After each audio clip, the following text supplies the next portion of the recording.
To all the dignitaries on the dais, to CII, thank you for hosting a wonderful event.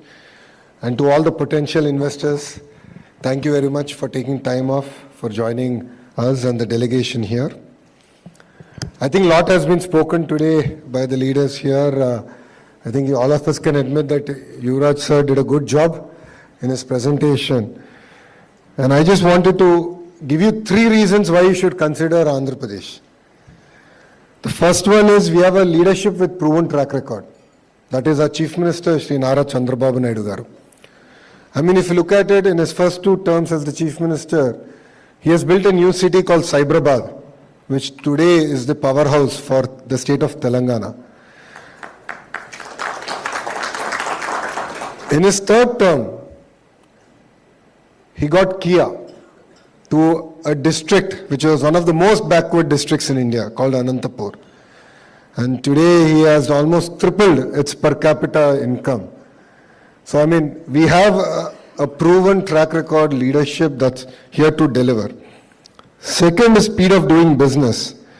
We are a startup state with a lot of calmness and can-do attitude. We are willing to close. I mean, we have the agility of a startup and a discipline of a Fortune 500 company. And if you also look at it, once an investor commits to investing in Andhra Pradesh, once we shake hands, it's no longer your project, it is our project. We are in it together. We are partners together.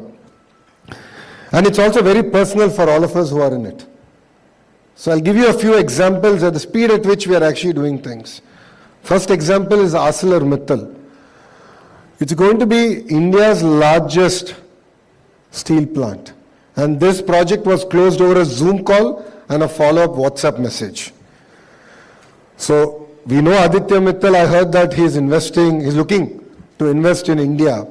So I reached up to him over a Zoom call and he had 3 specific asks. And one of it had to do with getting a slurry pipeline from NMDC to get the raw material. And those 3 asks were confirmed next day morning. So I had a call at 6 p.m. IST. Next day morning, after speaking to our Honorable Chief Minister, I confirmed it over a WhatsApp message. And we finished environmental clearance. The hearing is done. We are going to lay foundation for it in November. So in less than 15 months, we grounded this project. And we have no MOU. We don't have any MOU with ArcelorMittal. And we got it done. Another example of it is Google. 14th of this month we are signing.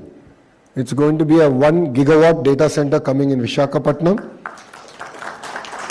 And we worked with them to actually look at the changes in policies that we need to bring at the national level and at the state level. So if you look at Mr. Naidu's leadership, he's always known for creating cutting-edge policies that are in the interest of course, Andhra Pradesh and the nation at large. If you look at telecom deregulation, he played a very important role. Similarly, in attracting data center investments to the state of Andhra Pradesh and India, we actually worked with the federal government on looking at changes that are required in policies. And that is what steered Google to Visakhapatnam. CII has also made an announcement, 500 megawatts is coming to Visakhapatnam. We are getting 3 sea landing cables to Visakhapatnam, which will be double of the capacity that currently lands in Mumbai. So this is one example where speed of doing business is getting delivered. The other great example is Reliance Industries doing their compressed biogas projects and their CBG projects. So we are taking land that is not useful for anything else, even for agriculture, and we're growing Napier grass. And we're converting it into gas, compressed biogas. 80,000 acres of dry arid land under a lease is being given to Reliance Industries. They're going to do close to 8 nodes, 40,000 crores of investment. And all this got done in the last 8 months here in the state of Andhra Pradesh. TCS is another example. I think a lot has already been said. Yuvraj sir did mention about it. 25 acres of land given at 99 paise. Because we believe that that is the kind of bold leadership we need in Andhra Pradesh to attract the next wave of investments. We closed on TCS. They're launching November 1st. The center is going to start. We're going to lay a foundation for the larger campus. Cognizant is coming to Andhra Pradesh. And few other players, you will hear about them soon. All of them are now going to call Visakhapatnam their home. And a lot of GCCs are also willing to come. So we are not just talking, we are walking the talk. We are willing to make those bold moves. For sectors, industries that are going to create jobs, create micro ecosystems and generate economic activity, we are willing to walk the extra mile. And whatever we do stands the test of time and politics. There were people, activism is good. I'm not against it. There were people who went to court against the package that we gave to TCS, but court threw it out because we followed the process, time tested, and we delivered on it. So we're not here to do tokenism. We mean doing business. So if you also look at it politically, this government, the India government in Andhra Pradesh, came with a clear mandate of creating jobs. We have won 94% of the seats that we contested. 94%. Unheard of in Indian political history. 50% of our legislatures are first-timers. 17 out of the 25 ministers are first-time ministers. So I'm actually one of the senior ministers. This is my second term. It's not my grey beard. It's my second term. But what we bring is raw passion, energy to bring about changes. We are one of the very first states to actually reduce our energy prices by 13 paise. In 17 months, we brought in energy sector reforms. We have reduced our cost by 13 paise per unit. So that's the kind of bold initiatives that this ministry and the group of ministers in Mr. Naidu's fourth term brings. A lot of freshness, a lot of excitement, a lot of energy to get things done. And the third and the most important reason why you should consider us is we believe in the power of clusterization. It's not just about your investment. We will go chase your ancillaries, so your suppliers and the suppliers. In fact, today I had the opportunity to meet with the leadership of Blue Star and we discussed about it threadbare. I don't know how many of you know 50% of India's air conditioning gets manufactured in Andhra Pradesh. And with the kind of investment that Blue Star and few other players are doing, will be close to 70% in the next 2 years. So what excites me is not just about attracting Blue Star alone. The conversation I had was give me a Rolodex of all your suppliers. I'll go chase and bring them down. Within a 100-kilometer radius, we believe the importance of clusterization. So 100-kilometer radius, we have to build the entire ecosystem. So I call it vertical and horizontal integration. Now what do I mean by vertical? So let's take an air conditioner. There's the entire indoor unit, which is plastic, the molding, so on and so forth. The electronics that actually go in, to the compressor, to the gas, to the nuts and bolts, to the outdoor unit, metal that is required. My point is all this has to be manufactured within the 100-kilometer radius. So end-to-end integration happening in 100-kilometer radius. That's what I call it vertical. Horizontal is even more exciting, where skilling, education. We spoke about how we can work together in ITI and polytechnics. Look at greater integration with the industry. And not just that, we also spoke about testing. If you have to export certain products to various other countries, those testing companies are for European countries, in Germany or so after. We are now talking about actually bringing them down to that cluster. Test equipment here, domestically. And there are certain equipment in electronics manufacturing which are highly specialized equipment that we can offer as a state, as a service. So we believe in the power of clusterization, a vertical and horizontal integration.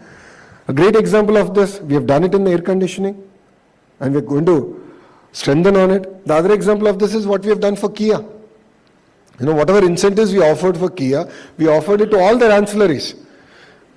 So if anyone wants to make a car today in India, should come to Anantapur. I jokingly say that we are on the better side of Bangalore. We have lesser traffic. So it's a beautiful ecosystem out there. And we have everyone making all the components. So from the dashboard, to the instrument gauge, to the seat belt, to the seat, the bumper, the chassis, the whole 9 yards, the ecosystem already exists there. So that's the power of clusterization. And we believe that's exactly what Bharat needs. And we are working, we would love to work with all of you here to create a vibrant ecosystem. As Yuvraj sir has already shared. We have an automotive valley. We are building out a drone valley. We have an amazing ecosystem around renewable energy, where we are working with industry partners to actually bring in trained manpower. We have 2 districts which are focused only on electronics manufacturing. We have 1 district which is only focusing on compressed biogas as the next thrust area. We have 2 districts only focused on aqua, because that's the next big thing for us. We have 1 area only focused on space. For all of you who know about Sky Route, they're going to call Andhra Pradesh their home soon. In the last cabinet, we cleared 300 acres for them. They're building a launching pad in Andhra Pradesh.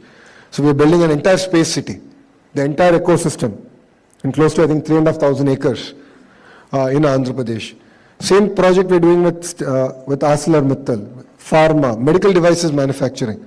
We have an amazing ecosystem around medical devices manufacturing in Visakhapatnam. So there's a lot of excitement now in Andhra Pradesh.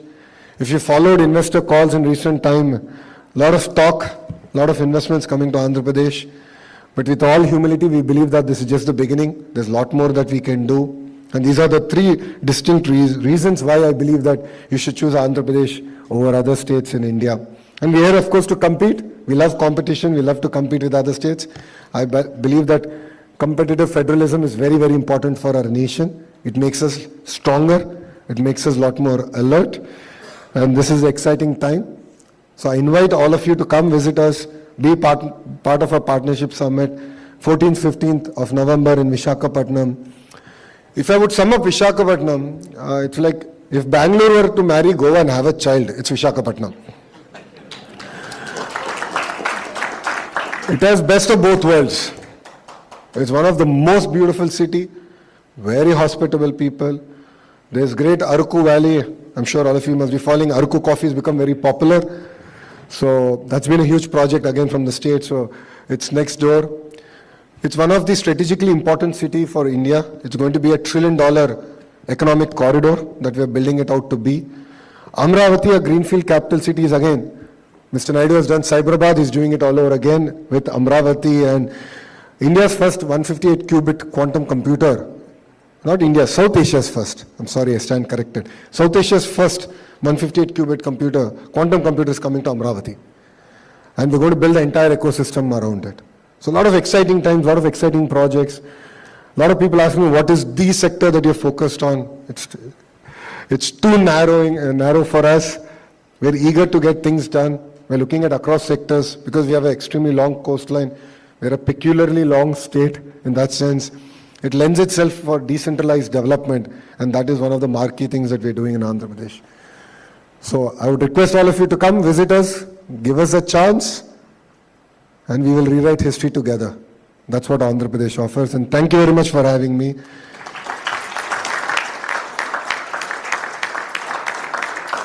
I know I'm going off script here, but if any questions are there, I'll be more than happy to answer with the permission of the chair here.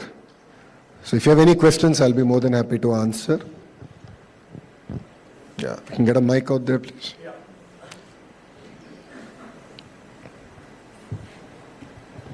Thanks, sir. My name is Muthu Krishnan, and I run a skill building organization.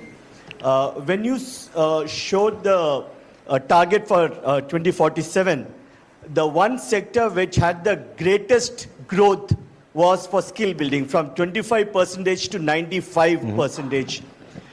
However, I do know that you had Knowledge City, but if you see the tracks which is written over here, there is nothing to do with skill building, and especially since you are from the HRD minister, Honorable Minister. So why there is a absence of a mention of a skill building track over here, when skill building is something which is most needed? And one more thing, I am proud that a fellow CMU is standing there. I am also from Carnegie Mellon. Thank you very much. Which year are you? Oh, pretty old, sir. Older than yours, but yeah. Pittsburgh has changed a lot. That's right. Thank you. No, see, if you look at the presentation done, there was a specific focus on skilling. It's very, very important. No second thoughts about it. And that's something that we want to work with you and the industry. Because honestly, what government can do is matchmaking. So what we are doing now is what we call a skill census. The project is ongoing, where we want to assess the skill level. It's easy said than done, because I'm going through the process. I've done a pilot in my own constituency. It's not been easy, because assessing skills across all trades is exceptionally difficult. You know it better than me. So we want to really work on trades that are easy to assess immediately and then build the rest. And we are now creating a portal called Naipunyam, which will link supply and demand in a very seamless manner.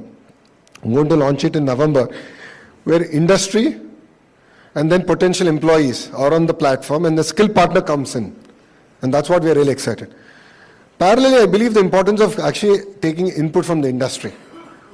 To be very fair, they know what we should do. So, I'm going to lean on Blue Star to help tell me that air condition ecosystem mein kya banna hai? What does it take? And I said, I'll dedicate my ITS polytechnics. So in that region, I have about 5, 6. I said, we'll dedicate it to you. We'll build the entire ecosystem out for you. That's what we're willing to do. So if you look at it, it's not there in the flyer that we've given, but the presentation specifically talks about skill and the skill upgradation. And HRD is under me. So KG to PG to lifelong learning, as they say. It just shows that the importance that the state is putting behind it. A Carnegie Mellon undergrad, a Stanford MBA handling HRD. There's a clear thrust area and a clear mandate for me to deliver. So we're doing curricular revamp, gender sensitivity. We're doing a lot of very exciting work. And I believe it's just the beginning, because you understand education is not overnight. It's again a lifelong learning, and we are in the right direction. And we started our journey. Yeah? Thank you. If I may, and then we'll come back. Yeah. Yes, sir. I visited the Vijayawada Amravati, program in 2018, where I'm passionate about seeing how you bring the Singapore ecosystem in your that program, and also visited the Visakhapatnam Blast Year program. So what I found the quality of people, that's very important. That's the growth of what is I'm looking for, that because I'm engaged with CII and business industry actually, and I see there's there are a lot of funds available in Middle East. Because every country create the manufacturing ecosystem. Every country nowadays, because they want to fit into their next generation to fit to somewhere. Now they are looking for India partnership, because they want how we create ecosystem here, because you have advantage of the port, where they want to diversify because of sustainability. They want to create all ecosystem, either food processing, manufacturing, many other things, and same they want to duplicate in their country. It's a small level actually, So how, what is requirement? It's required facilitation from the state government, and importantly, there are many innovation. I'm Vishal Sangvi, Innovation Business Accelerator. I have a network of 3,000 scientists, and we're looking for developing the innovation which is world is not there. No big brand is there. So I'm looking for some state who can be host new brands, because where our new innovation brand can be reach out to the entire world. Because if we cannot export anything, we cannot become a leader. So I want that to be how the Andhra has leadership for building our nation, which is your leaders also there, Chandrababu Naidu ji actually. So I want to know what the direction, how you can become a host for building a new brands, which is a state can host for the new innovation, where you bring the cluster of entire innovators across the world, and those kind of somewhere I can help you if something you have the leadership vision actually. Thank you. No, thank you. No, our engagement with the UAE is very strong. In the past, we worked with Singapore, we've gone back, we've renewed our understanding with them, and we're going to work with them. But parallelly, we're also working with the UAE government. The Honorable Chief Minister is actually going to UAE, and we're doing a round table with the ministers there, the counterparts there. So we're working on building deep relationships across sectors. So last time, the Honorable Minister of UAE was down with almost close to 200 of the industry titans in Vijayawada. And now we are doing vice versa. So we are exposing, both parties to look at possible areas of collaboration, and we would love your input on that. On the second bit, yes, building a global brand is a passion for the Honorable Chief Minister. So he's really passionate about it. And what we've done is, there is a group of, it's called the Griffin Group, which houses the, self-made billionaires across India. Who build startups and across sectors. So we had a chance to host them in Visakhapatnam. The Honorable CM was there for breakfast, I was there for dinner. And one thing we agreed is we should build a global brand in the next 5 years. So that's something that we're willing to work. And the Ratan Tata Innovation Hub, as Yuvraj sir has said, each node is being guided and funded also by titans of industry in their own right. And they're going to help us build global brands. And that's what really excites us. So we would love to hear from you. And I think a follow-up session with CII, and we can take the conversation forward. Yeah? Thank you very much. I had a hand there. The mic is.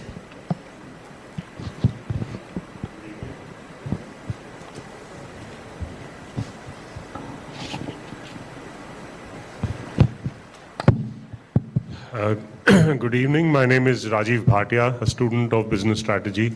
I don't know about Andhra Pradesh being a new state in any way, but it's definitely a forever young state. I was at the Partnership Summit in Hyderabad in 2003 January, and it was quite an experience. You've spoken about what Andhra Pradesh is about. But presently my interest now after working for about three and a half decades has gone upstream into working with the rural economy and helping farmers get organized, professionalized and formalized. And we see many farmer producer companies coming up. I'm very close to the Northeast also. I know that Andhra Pradesh is also very close to the Northeast. So I just wanted to ask you about, the momentum that is there to get these farmers organized and make sure that they stick on, the next generation stick on with this profession, because they tend to be leaving and doing other things. So if you could reflect on that, please. Thank you so much. No, absolutely. I think that's a very, very good question. So let's talk about Bharat for a minute. So what's very important here is agriculture. And if you looked at the slide, we are predominantly an agrarian state to start. We believe in the power of horticulture, and we believe in crop diversification. If you look at the Rayalaseema region, which was historically dry and arid land, we've been able to leapfrog. In 5 years, between 14 and 19, we've done some exciting work around banana, mango, and few other specific commodities, where primary and tertiary processing was actually done in that ecosystem. So we've been able to leapfrog in that sense. So horticulture mission is again something very close to the Honorable Chief Minister's heart and this administration's heart. So we're very focused on sectors and districts. So horticulture of this commodity is going to be in this district or these two districts, given the agroclimatic condition. And we are looking at, of course, attracting investors and partners in processing, thus capturing the entire value chain. So we've done that with banana, dragon fruit, chiku, mango, of course, we are known for it. And we believe that not only growing varietals that India wants, but what the world wants. This is something that we're talking about it, we're building the entire ecosystem. The other great example is we're working on getting dates. That's the next big frontier for us. There's huge opportunity there, and I've seen it. So that's the other thing we're building. East-West Godavari is all aqua. In shrimp, we are #1 in the world. We're very focused on it. Now we're looking at how do we get into the processing value chain, and how do we sort of modernize the entire ecosystem and make it sustainable. So that is mitigation of the entire drainage, the whole water being recycled, cleaned up, so on and so forth. So we're actually working on projects like that. So this is something that's again very close to us. Dairy is another big area for Andhra Pradesh. If you've seen the trajectory, we've done exceptionally well. A lot of investments are coming even in the dairy sector to Andhra Pradesh, and we'll continue to push ahead in that sense. Araku coffee is well known. We're looking at diversification there. We're known for a chili. Turmeric is big. So there are again clear areas that are available, and we can look forward to working with you and see how we can make this a more meaningful journey. Thank you. Yeah, I'll come back to you. Great talk, sir. My name is Radesh Kanumuri. I've set up a venture capital fund, and I invest in AI first SaaS companies looking into the US markets, or basically the global markets. I've been in the space for 10 plus years, personally made around 20 plus investments. And before getting into the venture capital world, I was heading IBM India's accelerator program, and I used to work with Mr. Mulli from Fluent Grid with collaboration with startups and the organization. And I personally hail from Kakinada. I have two questions, sir. So one is basically, especially when you're looking into the AI SaaS whole ecosystem, how do you want to encourage new startups coming in this particular space? And second is one of the observation that I've had in this space is that early stage startups need customers. And one customer in the early stage is equivalent to probably 10 customers when they are like in the subsequent stages. So are there any initiatives or you have any plans to make initiatives to see that there can be some adoption from the government side for early stage AI SaaS companies? To answer the first question, both are intertwined, the first and second question, right? That is where we're looking at the Ratan Tata Innovation Hub taking the lead. So I don't want to create an accelerator or an incubator that is a glorified real estate. I want to be very focused on actually mentoring. We've done this between 14 and 19, where we had real estate and we said companies can come plug and play, but we've seen success, but very limited success. That's when we realized we can do better. And now we are actually working with industry. So if you look at it, there's specific industries who are coming to actually nurture each node of the Ratan Tata Innovation Hub. And then what they bring is, of course, their industry connects and their own companies. And these are all large companies in their own right in India. They're one of the larger ones in India. So they are willing to give access to market. And then wherever government needs to be involved, of course, the CEO of the RTIH. She's a young IAS officer from IIT Kharagpur. She's now our CEO. So she's willing to now then give access to the entire state and our ecosystem. So that's the way we are sort of building this out. So Thank you. It's a short answer for a long question, but that's the way we want to do it. Thank you. So hello. Yeah, myself Ashish Kaswa. I am a technocrat, electronics engineer, now ventured into agriculture sector. And I want to bring your focus towards, because all these things are integrated in one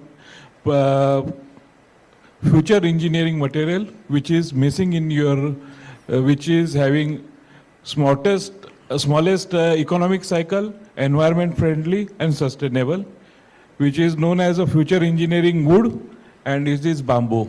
And these days I am working in bamboo, and the bamboo sector, it's $30 billion economy world over. We have very good potential for growing bamboo. Unfortunately, due to the it was classified into forest due to during British time, which was brought out of in 2017. It is again a greenfield project or a sector which should be considered in your projects also. If you want any kind of that this, I can just help you out. I worked with this with Gadkariji also, so I can just. No, please, if you can share it with CII and they'll connect us. So just I would like to have a contact person with whom I can connect. Yeah, I'll have CII do that. Yeah? Yeah. I think the CII leadership will put us together. Yeah? Question in the back. And yeah, go ahead. Then we'll come back to you. Hey, good evening, sir. I'm from the cybersecurity industry. I run a deep tech cyber firm. You know, with all the plans that were showcased, it seems to me that cyber is going to be a critical supply chain to make all of this work well and keep the value in the state. What are your policies on this regard? Are you attracting in cybersecurity investment, and have you guys thought this through? Honestly, we don't have a specific policy for companies in the cybersecurity space. For lack of, the way we've sort of bundled it, I think we just defined it as this IT space. Not that way. I mean, to actually a policy for all of these companies to implement cybersecurity to safeguard the entire supply chain. So I think I'll be putting the cart in front of the horse. So Right. I think I'm now focused more on attracting investors to now come and actually start off the centers, and I would request you to do the same thing in Visakhapatnam. And that's where all these companies are going to land up. So again, it depends on sector, right? So steel, medical devices manufacturing, GCCs, pharma, Visakhapatnam, aqua, again the 2 districts, quantum, there's Amravati, and the education is Amravati, sports is Amravati. Then there are specific manufacturing hubs that we have sort of earmarked. So based on which sector you would cater to, that's the area that I think potentially you would look at investing. But as a state, we cannot mandate that, this is the standard. Thank you. I will consider that. Thank you. Thank you. I think we have yes. Sir, good evening. I'm Mehul Dani from FinTech Business. It's a media company. What are your USPs in terms of promoting fintechs, startups, IT-enabled services in the state?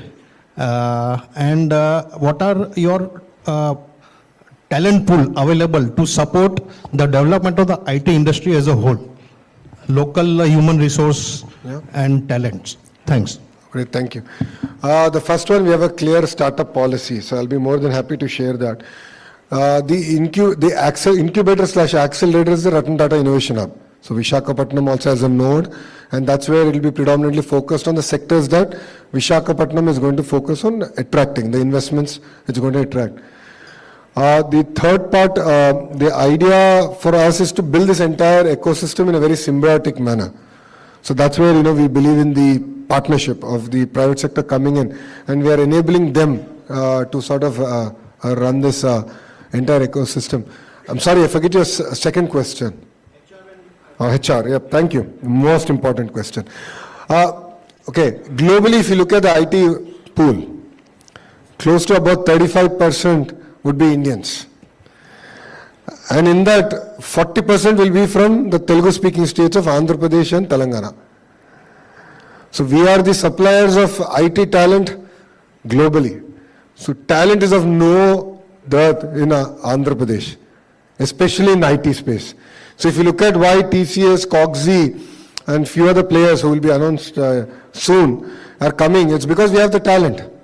The talent pool exists. Even in their companies, currently, there's a huge workforce coming from Andhra Pradesh. Historically, because we were erstwhile Andhra Pradesh, which was Hyderabad as a capital, all the pool used to go to Hyderabad. Post bifurcation, it took us a bit of time to find a feet on the ground, but we've done it now.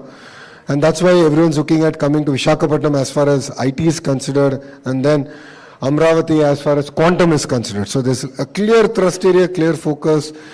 In terms of education institutions, we are known for it in the IT sector.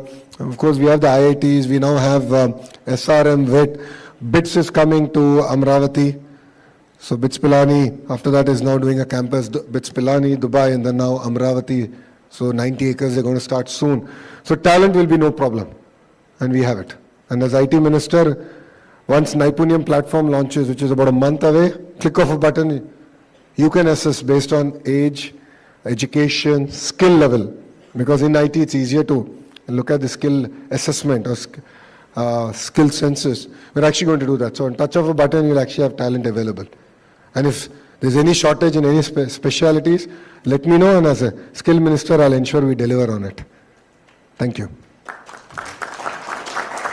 Great, so thank you very much for giving me this time. Thanks for the patient hearing. And I look forward to seeing all of you in Visakhapatnam. Thank you very much, and Jai Hind.